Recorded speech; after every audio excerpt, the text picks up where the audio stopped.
one of the examples of, I guess, trying to make a positive difference occurred um, back in 2002. Um, I had a couple of years earlier accepted a position of leadership at Island Insurance Company, which was a longtime client of mine as a lawyer. But they were facing a succession challenge, and so they asked me to if I was willing to step in to provide leadership to the company. So I did. I joined the company, and I was helping the company, kind of put in place new leadership to basically enable this Hawaii-based insurance company compete against global competitors, survive. And so that was happening for me on my professional career side. But as I indicated, in 2002, I had been called upon by some senior members of our community who were involved with the Japanese Cultural Center, which was in financial distress at the time and facing the prospect of foreclosure, to get involved with them in an effort to save the center from being foreclosed on. And so, I attended this meeting with about, there were about 15 people, and all of them were my seniors. I mean, they were like, most of them were around my parents' age. And so they were, very concerned about the prospect of the cultural center being lost because they had all been involved in the establishment of the center. And so when I attended the meeting, they looked at me and they said, Colbert, you're the youngest among us. You should be the chair of our committee to save the center. And uh, so I thought to myself, well, why would I want to do that? Because, this was in like, I think it was July of that year. The center was facing a $9 million debt that uh, they had to clear before the end of the year. And I thought, the chances of success were so small in terms of, being able to do that. And this was the year after 9/11. Hawaii was in, economic distress because, people weren't traveling as much. And,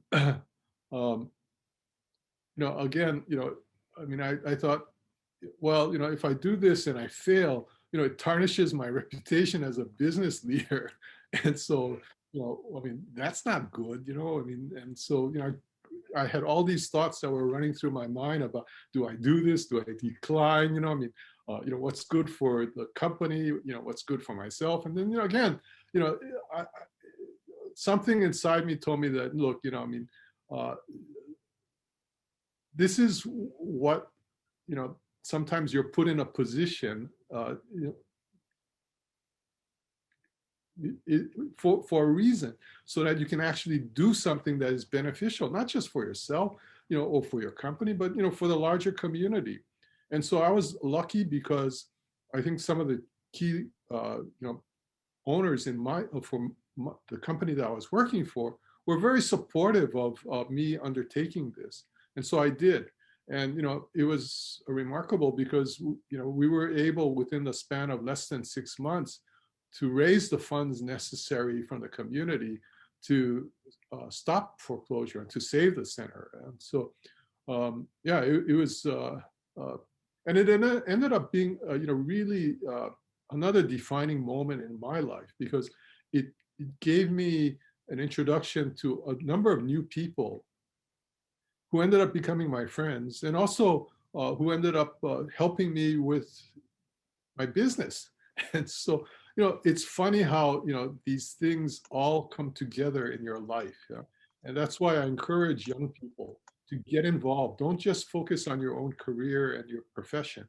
Make sure that you're engaged in the community, because, when you do things like that, you broaden your network, you broaden your experience, and it has a way of coming back. One of the things that I learned when I was undergoing Zen training was to disabuse myself of linear thinking. That not everything is so rational in terms of how things come about. Because as human beings, our capacity to really uh, anticipate all the things, all the variables is beyond our capacity.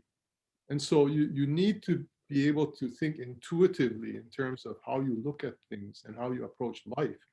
And so, these kinds of engagements may not be on the traditional path, but nonetheless, it has an influence in terms of the things that all come together in the course of your life.